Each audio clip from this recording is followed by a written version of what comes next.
pyžamko máš, tiež zúbky čisté a modlitbičkou končíš deň, tatínkovi, maminke svoju vďaku, lásku pripomeň. A môžeš sa vydať s Ferkom do rozprávky na príbeh dlhý, možno aj krátky. Keď laškáš si a zavrieš svoje očká, môže začať rozprávočka.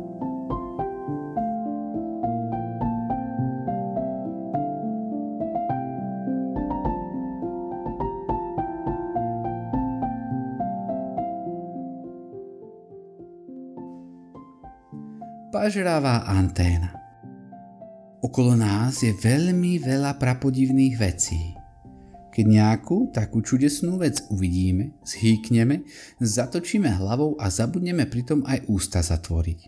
Ale nie všetky čudesné veci vidno. Existujú aj čudesné veci, ktoré nevidíme. Napríklad taký vzduch. Nevidno ho a pritom v takom vzduchu je veľmi veľa čudesných vecí. Poletuje si v ňom prach, ktorý sme zabudli minule poutierať. Lieta si v ňom dym z výfuku auta, ktoré práve prešlo okolo. Niekedy v ňom pláva aj zákerný chrípkový vírus a ten je veru nebezpečný. No a okrem týchto všelijakých prapodivných vecí plávajú vo vzduchu aj rôzne vlny. Na týchto neviditeľných vlnách sa ako loďky po mori vezú pesničky do rádia a filmy do televízora a aj ujovia policajti si vysielačkami posielajú správy po takých neviditeľných vlnách. A tak si viete predstaviť, aký musí byť v tom vzduchu neporiadok. Tadiaľto ide prvý program, tu hneď vedľa druhý a oproti ním práve sa valí pesnička od populárnej skupiny, zatiaľ čo hentán sa premáva rozhovor s pánom profesorom, ktorý sa vysiela v rádiu. A tak sa tie vlny križujú, jedna cez druhú a druhá cez tretiu a tá zase cez prvú, až je z nich v tom vzduchu hotová kucapaca. Ako som povedal, vo vzduchu sa deje veľa čudesných vecí, ktoré nevidíme. No a anténa je ako taký prístav, kde tie vlny vyložia všetky programy a pesničky, ktoré vezú a my ich potom pozeráme v telke alebo počúvame v rádiu.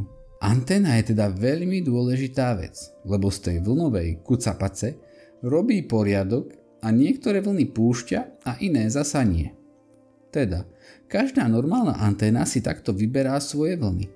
Televízna televízne, rádiová rádiové a vysielačková vysielačkové. Táto anténa však bola pažravá.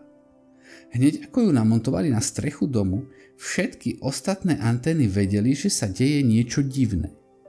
Nová anténa totiž bola z takého špeciálneho drôtu, ktorý vedel chytiť 10-krát viac vln ako ostatné antény. A tak, len čo anténa vystrela na dome svoje dlhé anténové ruky, vlny, ktoré okolo nej leteli, sa zastavili a všetky vyložili svoj náklad u nej. Ujo a teta, ktorí pozerali dole televízor, si anténu nevedeli vynachváliť. Hovorili, taký krásny obraz máme na tomto programe, len čo je pravda, a na tomto tiež. Tá nová anténa je úžasná. A veľmi sa z toho tešili. Ale beda, ostatné antény až také nadšené neboli. Keď totiž tá nová pažravá anténa pojedla takmer všetky vlny v okolí, pre ostatné antény nezostalo skoro nič. A tak aj obraz, ktorý posielali do televízora, bol zrnitý a stále skákal. A zvuk šušťal a ujovi, ktorý hlásil správy, nebolo rozumieť skoro ani slovo. A tak sa všetci ľudia z okolia nazlostili. Aj antény sa veľmi nalakali, čo s nimi bude, keď už nevedia pritiahnuť vlny a báli sa, že ich pošlú do starého železa. Preto sa pokúšali s novou pažravou anténou dohodnúť. Dali hlavy dokopy a prihovorili sa jej. Milá kamoška anténa, my vieme, že ty si nová a my sme už staré a nevládzeme toľko ako ty. Prepusť nám, pekne prosíme, trošku viacej vln, keď ich vo vzduchu poletuje habadej. Ty však stiahneš skoro všetky, hoci ich ani toľko nepotrebuješ. Buď preto kamarátka a podiel sa s nami, čo nie sme také silné. Pažravá anténa však povedala, nič vám neprepustím, ani jednu jedinú vlnku. Keď nie ste dosť silné, nemali ste liesť na strechu. Každý nech má toľko vln, koľko si vládze uchmatnúť.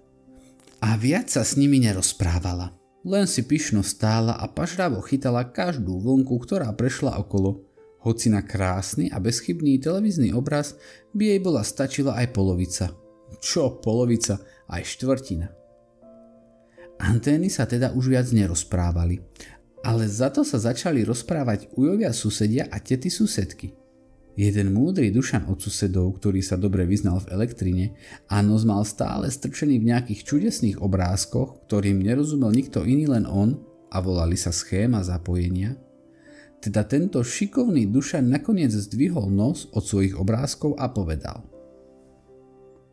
Niekto si priniesol veľmi silnú anténu, ktorá sťahuje všetky vlny. Vtedy sa sused, Ujo Štefan, toho chytil a spýtal sa: A ty by si, Dušanko, poznal takú anténu, keby si ju videl? No a Dušan sa pochválil: Jasnačka.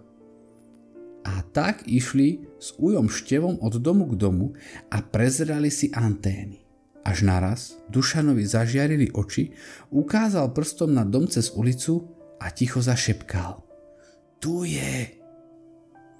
Sused Štefán potom zazvonil na tom dome a presvedčil svojich susedov, aby tú svoju anténu radšej vymenili. A keďže to boli dobrí známi, ospravedlnili sa, že oni veru nevedeli, aká silná je táto anténa a že im to v obchode nepovedali, ale že hneď zajtra anténu zmontujú a pôjdu ju vymeniť. Tak sa skončila pyšná púť pažravej antény. Možno keby sa bola o vlny podelila s ostatnými, ešte dnes by stála na dome a spokojne by ich so svojimi kamarátkami chytala. Ale kto je pažravý a sebecký, ten veru kamarátov nemáva. A kto sa vie podeliť, tomu sa zasa vždy dobre darí.